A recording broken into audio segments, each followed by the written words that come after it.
రాజ్యమేది లేదు గాని రాణిలాగా చూసుకుంటా, కోట కట్టలేను గాని కళ్ళల్లో నిన్నే దాచుకుంటా. రాత ఎట్లా రాసి ఉన్నా ఆ మార్చి నీతో రాసుకుంటా.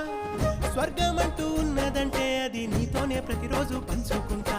నిన్ను గన్న మీ నాన్న కన్నా అల్లారు ముద్దుగా సాదుకుంటా. నీకు కోపం వస్తే కొంత దూరం ఉంటా, నువ్వు గీత గీస్తే నేను దాటనంటా. కంట నీరు కంటి రెప్ప దాటకుండా కాటుకై కావాలుంటా.